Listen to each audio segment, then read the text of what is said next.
Today, we're going to talk about choices. We make choices all the time. We're crafted from the time we open our eyes in the morning till we go to bed at night. We're making choices, choice after choice, micro choices, macro choices. But today, I'm going to find out how good you are at making choices. So we're going to do a survey. The survey has 5 questions. And it's an either-or choice. It's an A or B choice. And you have to answer either A or B. You can't say both, and you can't say neither. You have to say A or B. And when I ask you, do you choose A or B, you raise your hand, and I want you to look around and see how many people chose what you chose, or whether you're the freak who chose, you're the only one who chose it. All right, you understand? We're going to bring up the house lights so you can see. Now, your first choice is, okay, for dessert, would you rather have cherry pie or apple pie? How many choose A, apple pie? Ooh. How many choose B, cherry pie? Apple pie wins, and it should, because apple pie is way better. All right. With your dinner, would you rather have A, water, or B, wine? How many choose water? All of you. How many choose wine? We may be a church with a problem. All right, here we go. Here's the next question. If you're going on vacation, would you rather go or how many would rather go to a ski chalet? A. How many would rather go to a beach resort?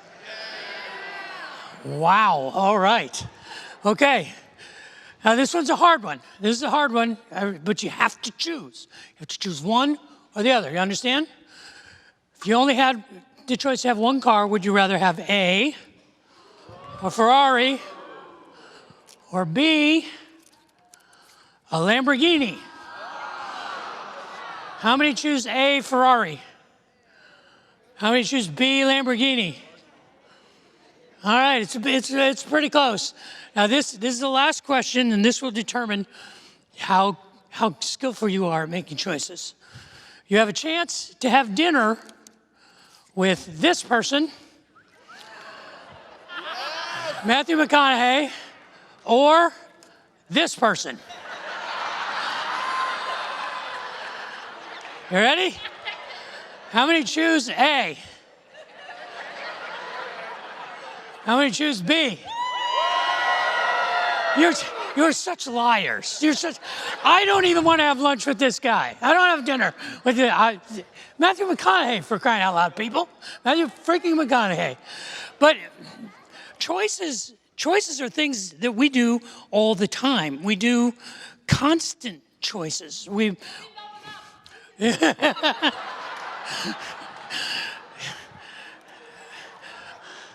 No, you got to look at me now. I know, this is going to be interesting. But in terms of choices, what happens to us when we're under stress, when life gets complicated, we retreat to binary choices. We try to simplify life. When life gets out of our control, and for the last 2 years, we have seen the world kind of get confusing, probably in ways that we have no idea how confusing it has been. It won't be perhaps for a generation. We know how difficult this last 2 years has really been on us as a culture. But when life gets hard, we have a tendency to migrate to either or, to binary choices. And we do that because it's in our nature. It's part of our evolutionary biology. We are made from our ancestors to make quick friend or foe decisions, to make kill or be killed decisions, to embrace or to flee kind of decisions. And we are psychologically hardwired to want the world to be simpler, not more complex. And so we try to reduce all of our decisions down to black or white, good or bad, right or wrong, good or evil decisions. And psychologically, this is safer for us. This is more comfortable for us. And if I've noticed anything over the last 2 years, it's that in this sort of movement to categorize everything in the world as either right or wrong, good or bad, black or white, to make the world a series of either or choices, we have tribalized and we have marginalized people who disagree with us. If there has ever been a time when it was necessary for people to come together and to operate outside of that binary mindset, it's today.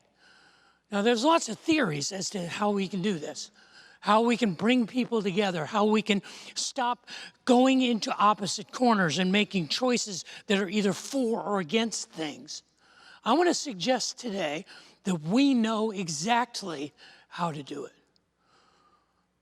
Riverbend is a place of grace, and grace is built for operating in the in-between, in the gray, in the complicated middle.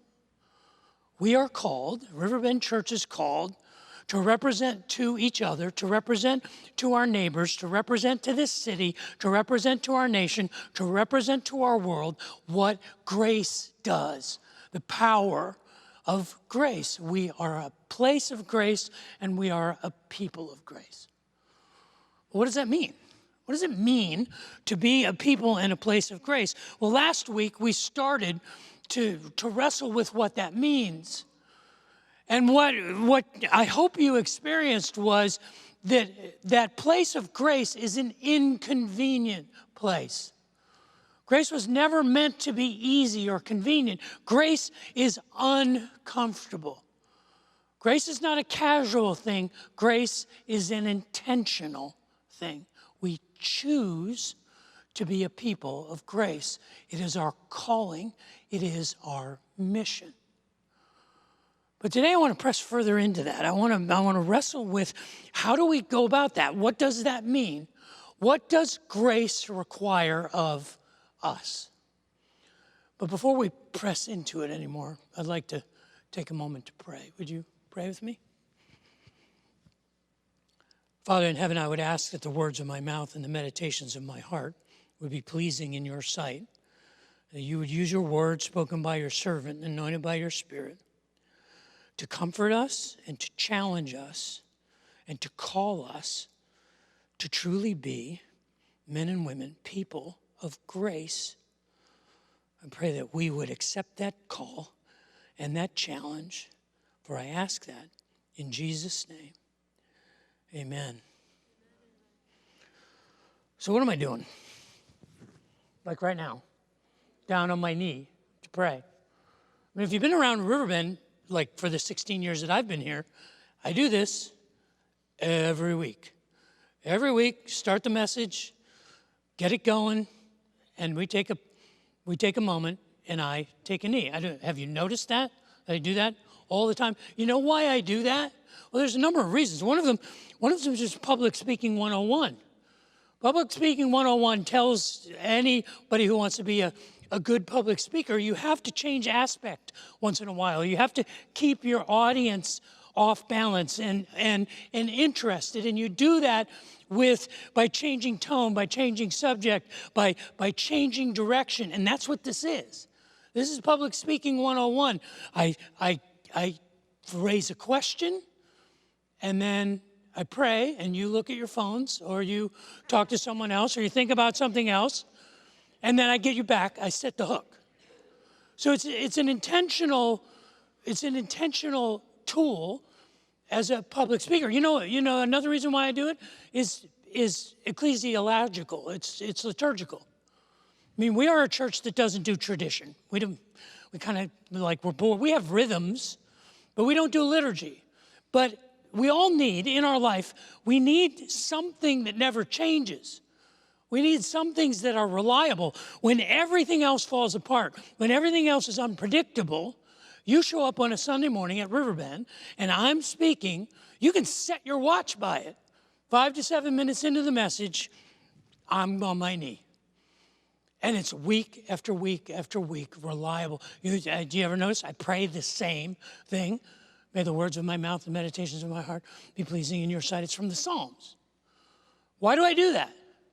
So that no matter how crazy your life gets, you show up on Riverbend, and I'm here. You say, okay, some things are reliable, unchanging. I can find refuge in that. But there's a spiritual reason I do this. Because I'm not that smart. I believe that this is not just an exercise in public speaking. This is a moment where I want God to do something in me and through me and in us. And I don't have the power to manage that. I have to ask God. I really have to beg God to show up in this place, in this moment. And so this is a sincere prayer. This is my sincere desire. This is a sincere gesture of humility. I know what I desire to have happen in me and in us is beyond my ability to prepare for it or to manage it. And I need to ask God to show up. It is a sincere gesture of humility. What does grace require of us? Last week we began wrestling with this idea. What does grace require? And we raised a question, and the question is, well, what does love require? When I don't know what else to do, when I'm out of options, when the gray has overwhelmed me, when the confusion of life has pushed me into a corner, ask this question: what does love require? But there's a second question. What does humility require? When you don't know what the choices are, when you don't know the good choice from the bad choice, ask yourself, what does humility require? Now, as we navigate through this idea of what it means to be a people in a place of grace and what grace requires, we're looking at a snapshot from the life of Jesus where Jesus was up against it. He was at the limit. He was at a place where the people all around him hated him. And he showed them grace. So this is where grace is most easily seen, when it is most necessary, when it stands in stark contrast to the context. And the story that we're looking at comes from Matthew chapter 12. And last week, the chapter began on a Saturday, which was the Sabbath. And on that particular Saturday, Jesus and his disciples were walking through a grain field, and they were picking heads of grain and eating it. And the religious leaders, the Pharisees who saw them, called them out for it. They said, that's work on the Sabbath, and you can't do that.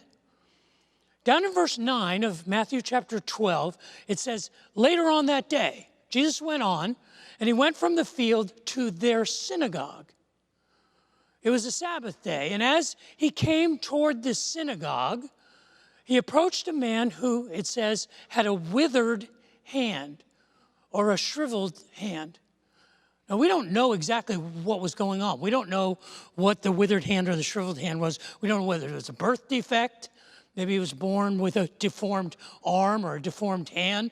Maybe it was an injury that he sustained while he was farming, or at some point in his life. Perhaps his arm was paralyzed, or he lost some of his fingers. Or maybe it was an infection, a disease. Maybe it was leprosy. But whatever it was, the man, because of his deformity, was prohibited from participating in worship in the synagogue. So he was outside of the synagogue. It says then that the religious leaders said, oh, we're going to trap this young rabbi. We're going to cancel him out here. We're going to ask him an unanswerable question. And the question that they asked him was this. They said, is it lawful for a person to heal on the Sabbath? And the reason it was unanswerable was because they knew what he had been doing. For weeks and months, he had been walking around and performing miracles. So they knew he was capable, but they said, can you do that right here, right now, on the Sabbath? And if he said, no, you can't heal on the Sabbath, they would say, aha, you charlatan. We knew you couldn't heal him. You're not saying that because it's the Sabbath. You're saying it because you can't do it. Or if he said, yes, I can heal him, they would say, aha, you're violating the Sabbath. You shouldn't do that. But Jesus doesn't answer them. He asks them a question.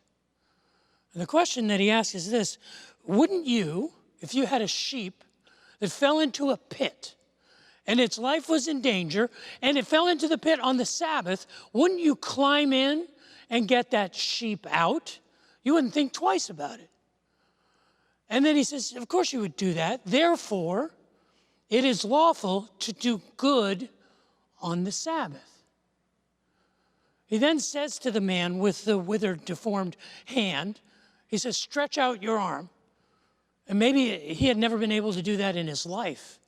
He may have been deformed from birth. He simply says, stretch out his hand, and the man does it. And instantly he is healed right before their eyes. And what do? Verse 14, Matthew chapter 12. They decided in that moment that this guy has to die. They began to plot as to how to kill him. You know where grace is most clearly seen? In contrast to the absence of grace. This is a story of contrast. This is a story of the contrast of the humility of Jesus and the arrogance and the narcissism of the religious leaders. It gives us a glimpse into the nature of humility. I want to think about that for a minute. What does humility require? Well, what is humility? I want to suggest there are 3 levels. Humility has 3 levels. And ground level, street level humility is empathy. It is the level of the I understand. It is the way that we relate to each other as sympathetic, as empathetic people. I get it. I understand. I see your pain. If you're familiar with the book Seven Habits of Highly Effective People by Stephen Covey, he has a quote in there and it's a profound quote, but it's made up. And the quote says this: it says, first seek to understand, then be understood. First seek to understand, then to be understood. Now, we don't know who the author of that quote is. There's a lot of attributions that are incorrect, including to St. Francis of Assisi, but we don't know where it came from. But the truth is undeniable. Seek first to understand, then to be understood. We all know how to do that. We have cliches in our language: walk a mile in my shoes, see things through my eyes, been there, done that, familiar, know it, had it, tried it. These are forms, cliches of empathy. We are capable of empathic decisions. But how does it work? How does empathy work? Empathy means that I enter into your point of view. Now, in our day, what I've noticed is people are disrespecting empathy. They're saying, you don't understand. You can't understand what it is to be me. You can't understand what it is to be in my place. And you can say, well, I kind of, no. And the argument is, you cannot understand what it is to be me unless you are me. And there's truth there. There's truth there. I will never know. I will never in my life know what it's like to carry a human life inside of my body. I will never know that. I will never know the joy of it. I will never know the pain of it. I will never know how it physically feels. I will never know what it is like for you as a woman to actually produce a human life out of your body. I've seen it happen. I know it happens. That's how we all get here. But I will never know it like my wife knows it. But that doesn't mean I can't understand it. I can't be empathetic to it. The incarnation is the perfect example of this. Who was Jesus? He was God. He was like, he didn't not be God when he was walking on the earth. He was God. And in Hebrews chapter 4, it says that Jesus is the great high priest. And we should hold firmly to this idea that he is our great high priest. But we should also realize that he's like us, that he was tempted in every way as we are, and yet he was without sin. Empathy is real. It's base level humility. It's street level humility. If we are going to be a people of grace, we have to be willing to see things through other people's eyes, to see their point of view, to hear their argument, to listen to their pain and to listen to their suffering, to rejoice with those who rejoice and weep with those who weep. But that's base level humility. That's ground level humility. If you can't do that, you're just an antisocial person. It's the second level of humility where the hand-to-hand combat takes place. This is where it's really hard. The second level of humility is the level of respect. It is the level that says both and, not either or. I like to think that I am the most theologically conservative person at Riverbend Church. I would challenge any of you to say you are more of a stick in the mud theologically than I am. Because I know how I was trained. I know how I was raised. I know what my theological preferences are. I am old school. When it comes to sanctification and soteriology, I'm virtually John Calvin. I could be Martin Luther. And when it comes to eschatology, I am a dyed-in-the-wool premillennialist. I believe in those future things. I'm a guy who actually believes that this book means what it says. I'm a biblical literalist. I actually believe that this book was superintended by God, and that it's like a microscope that allows us to see things we couldn't otherwise see. That we have been given a gift, a tool, an instrument. And I don't worship this book, but I understand that it's extraordinary, and I value that. And yet I'm the pastor of this place. And I know in this place there are some people who wouldn't agree with any of that. And that's a magnificent thing. It's a beautiful thing. You know why? Because those convictions, those preferences that I have, they're my foundation. Where I grew up, we had basements. You know what basements are? They're under your house. You don't live in your basement unless you're a 14-year-old who can't get a job. And you're stuck in your basement until you're 25 years old. But most of us don't live in our basements. I build on top of that foundation. And what I build on that foundation depends on the climate. It depends on the people who are living with me. And it might get changed, and it might get remodeled, and it gets repainted and renovated and repaired all the time. The foundation doesn't change. But where I live changes. And it's flexible, and it's adjustable, and it's malleable, and it's negotiable. And it's not either or. It's both and. And this is where grace operates. This is the hand-to-hand combat of grace. But that scares most of us. It scares us. And it should. It should scare us because it's hard. It's really hard. I mean, the first reason I think we should be afraid to have this both and kind of humility is because it can easily be mistaken for enabling. It can easily be misunderstood as affirmation. For example, if I don't prosecute my argument with you and you're doing something that is self-destructive or corrosive to the people around you, you could mistake my friendship with you, my willingness to walk with you, even in your destructive choices, as an approval of it. You could easily see it as enabling you. This is the line that parents walk all the time. You walk this line all the time with your kids. How many times do I say to them, absolutely not? And how many times do I say, go ahead, try it. See where that gets you. That doesn't mean I approve of what you're doing. That may mean that the better part of wisdom is to say, I'll be here when you call. It's hard. It's terrifying to us. We'd rather have it be black and white. We'd rather just gather the people around us that agree with us, and we tribalize and we marginalize anybody who doesn't. You don't have the same value as us. That's not how grace operates. It presses through that fear. And there's another fear. It's the fear of the loss of control. Because we want to fix everybody. You have this problem, I want to fix it for you. That's why I'm here. I'm here to make you better. I'm here to fix your stuff. Oh, no, you're not. You're not. We are not here to fix each other.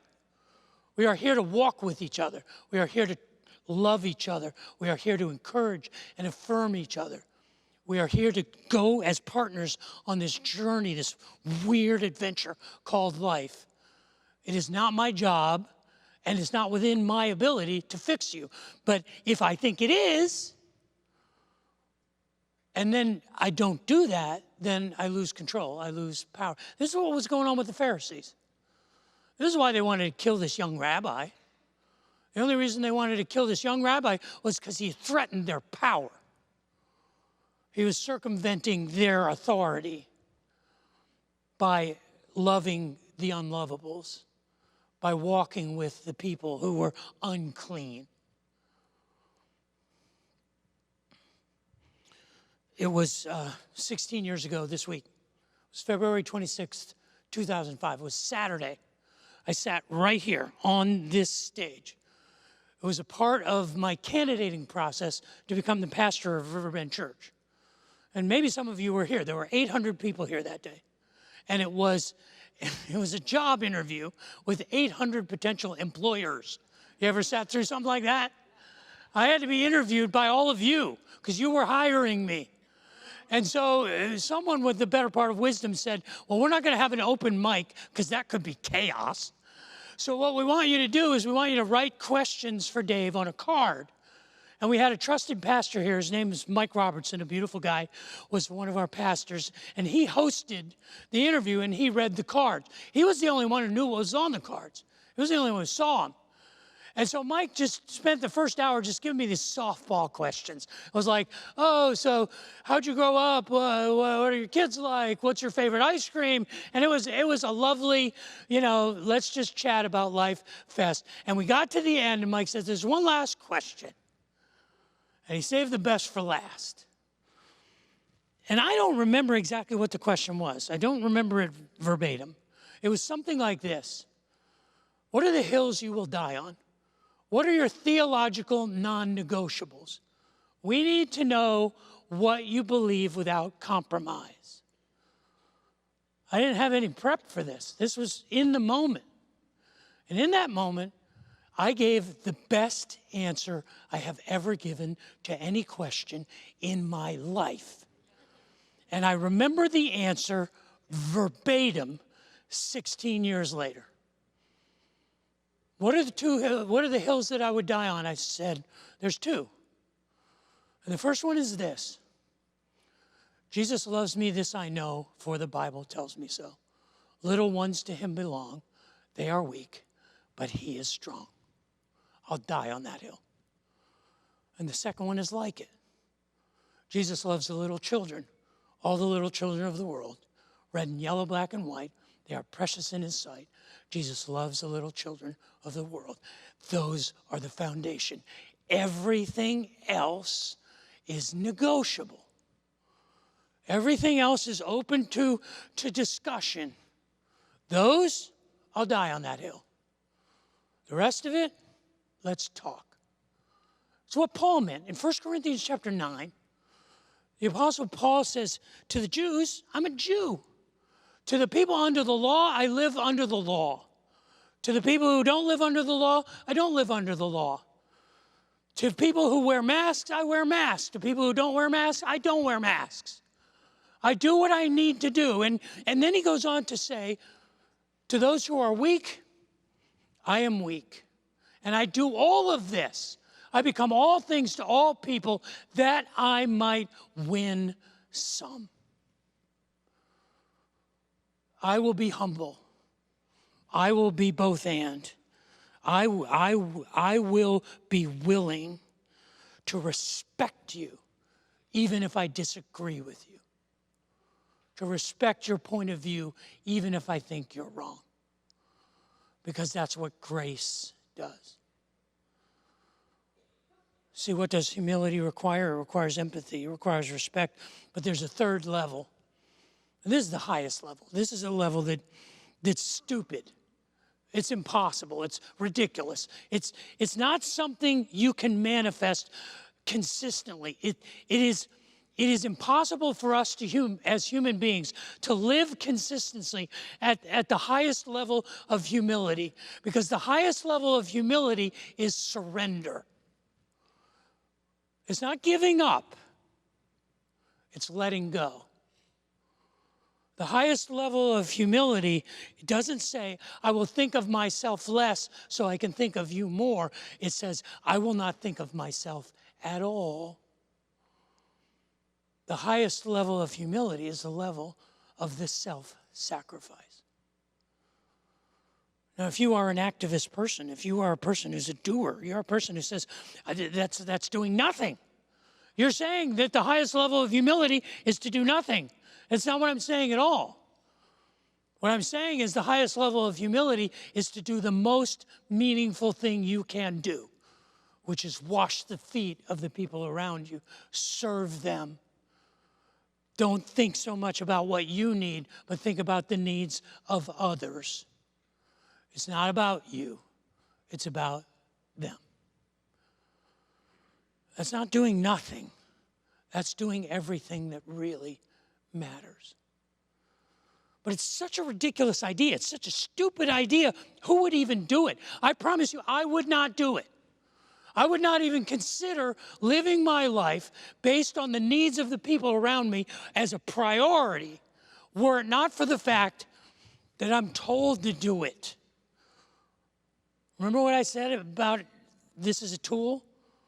This is you're going to see things. You're going to see the way you can be, the difference you can make. 1 John 3:16. And we know John 3:16, but 1 John 3:16 is just as powerful. This is how we know what love is, that Christ laid down his life for us. And we ought to do it for our brothers and sisters. It's what Paul said in Philippians chapter 2. Perhaps you're familiar with it, but listen to it with fresh ears. Do nothing out of selfish ambition or vain conceit. Rather, in humility, value others above yourselves, not looking to your own interest, but each of you to the interests of others. In your relationship with one another, have the same mindset as Christ Jesus, who, being in very nature God, did not consider equality with God something to be used to his own advantage. Rather, he made himself nothing by taking the very nature of a servant, by being made in human likeness. And by being found in appearance of man, he humbled himself by becoming obedient to death, even death on a cross. It's Jesus' words in John chapter 15, where he said, my command is this, that you love one another, and no greater love has anyone than this, that they lay down their life for their friends. The highest level of humility is not doing nothing. It's doing everything that really matters for others. See, what does humility require? What does it take to bring the warring sides of our culture together? It takes a people of grace. It takes a place of grace. People who are willing to say, what does humility require of me? What does humility require? It requires empathy. It requires respect. And it requires surrender. These are supernatural things, but they are the best hope we have as a culture of coming back together. That's why the story in Matthew chapter 12 is such a contrast. In verse 13, Jesus does something that perhaps has never been done before. A man who was born with a deformed hand, or a man who was paralyzed by an accident, or a man who was suffering from leprosy was instantly healed. He was given new life. And in the very next verse, they were advocates for death.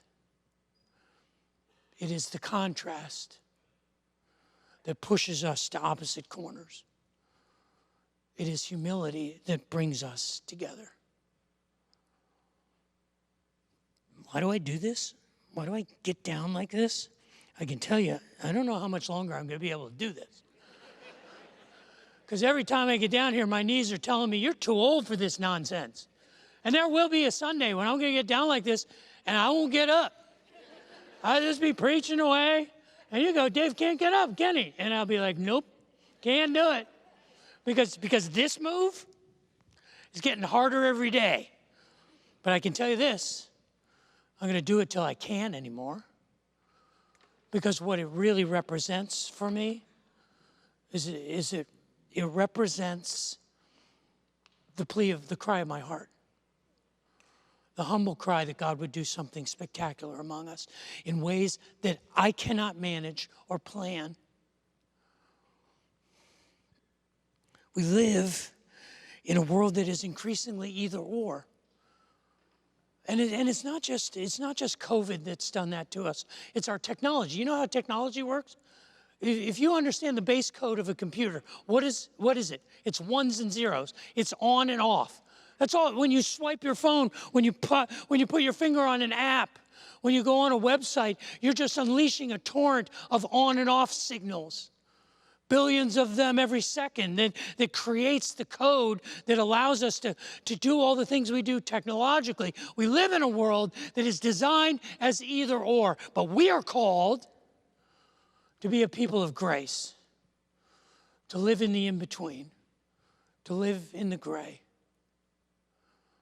We are called to make a difference in the lives of our families and our friends, our neighbors, our city, our state, our nation, and our world, because we are called as Riverbenders to be a people of grace.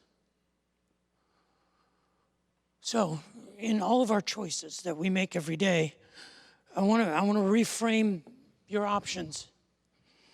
So, I want us to take the quiz again. I want us to take the test again, and I want to bring the house lights up because I want you to answer just like you did before. You choose A or you choose B. And this time, you can choose A or B, or you can choose both. And let's see if the answers are different. Okay, so which is your favorite dessert item? Whoa.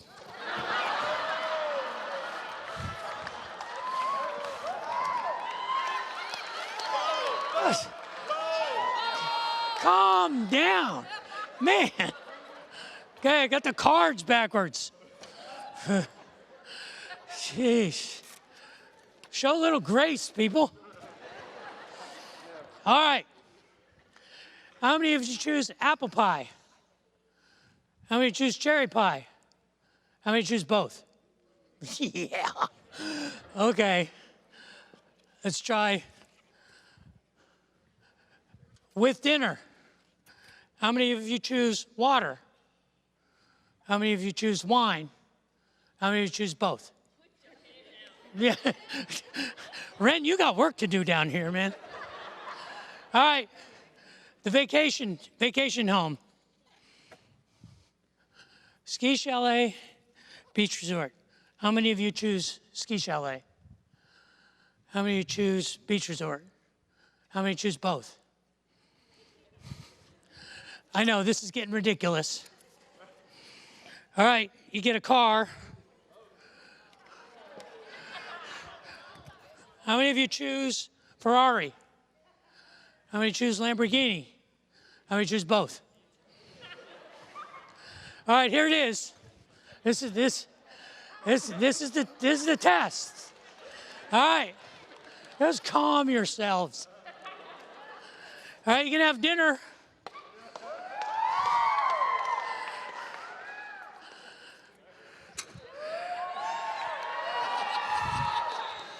How many of you choose to have dinner with Matthew McConaughey? Come on. How many of you choose to have dinner with Dave? How many of you want to have dinner with both? We make choices every day. micro choices and macro choices. In your choices, choose humility.